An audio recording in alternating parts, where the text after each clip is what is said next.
Assalamualaikum warahmatullahi wabarakatuh. Perkenalkan, nama saya Angelina Nadia Putri, NPM B1A021402. Di sini saya akan menjelaskan tentang tindak hukum lingkungan. Pertama, saya akan membahas materi tentang pengertian hukum lingkungan. Berdasarkan Undang-Undang Nomor 32 Tahun 2009, hukum lingkungan diartikan sebagai sebuah perangkat hukum yang memiliki tujuan untuk mengatur hubungan antara manusia dengan lingkungan hidup. Hal ini mencangkup pengaturan hak, kewajiban, dan perlindungan terhadap lingkungan. Hukum lingkungan bertujuan untuk memastikan pemanfaat sumber daya alam dilakukan secara bijak dengan mengedepankan keberlanjutan agar kelestarian ekosistem dapat tetap terjaga dari generasi ke generasi.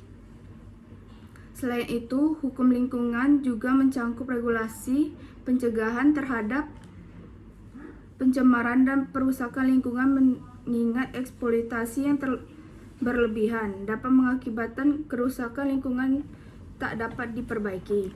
Tujuan hukum lingkungan itu sendiri ialah menegakkan keadilan lintas generasi. Dengan melindungi lingkungan saat ini, hukum lingkungan menjamin bahwa generasi mendatang dapat menikmati keindahan ekologi yang sama, mencegah eksploitasi berlebihan yang mengorbankan masa depan mereka.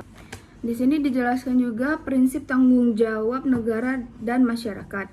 Yang pertama, peran proaktif negara. Pemerintahan bertanggung jawab memastikan keberlanjutan kebijakan pro lingkungan. Yang kedua, keterlibatan masyarakat. Memberikan hak dan kewajiban kepada individu serta komunikasi untuk memantau dan melaporkan pelanggaran lingkungan. Dan yang kedua, kolaborasi lintas sektoral. Tindak administratif.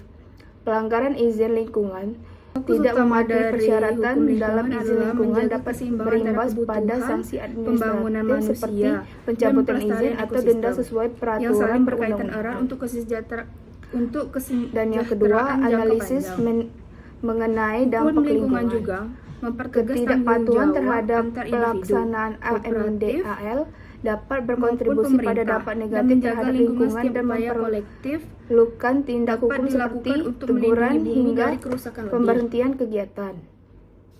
Pengawasan pengelolaan lingkungan. Pemerintah melakukan pengawasan terhadap praktik pengelolaan lingkungan termasuk inspeksi lapangan untuk memastikan tidak ada pelanggaran administratif.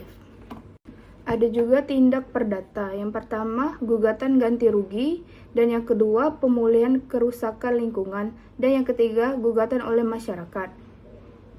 Pelanggaran ini semua, lingkungan yang menimbulkan kerusakan dapat diajukan melalui gugatan perdata untuk menuntut ganti rugi terhadap pelaku.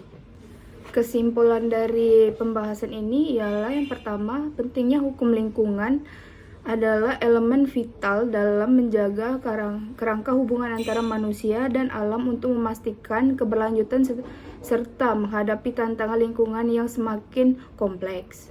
Dan yang kedua, kunci penegak hukum. Penegak hukum lingkungan yang kuat menjadi pilar utama untuk melindungi alam dari kerusakan yang disebabkan oleh aktivitas manusia seperti pencemaran dan eksploitasi tidak berkelanjutan. Dan di sini juga dijelaskan peran masyarakat. Keberhasilan perlindungan ekosistem sangat bergantung pada partisipasi aktif masyarakat, baik melalui pengawasan, pelaporan pelanggaran, atau keterlibatan dalam kegiatan konvensi. Dan yang selanjutnya, keberlanjutan pembangunan.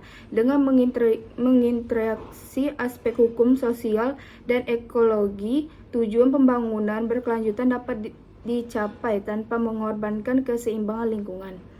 Dan yang terakhir, kolaborasi strategis. Dibutuhkan kerjasama erat antara pemerintah, penegak hukum, administrasi, dan masyarakat sipil untuk menciptakan struktur kebijakan yang solid dalam menjaga kelestarian lingkungan. Baik, itu saja penjelasan dari saya. Wabillahi taufiq wal hidayah. Wassalamualaikum warahmatullahi wabarakatuh.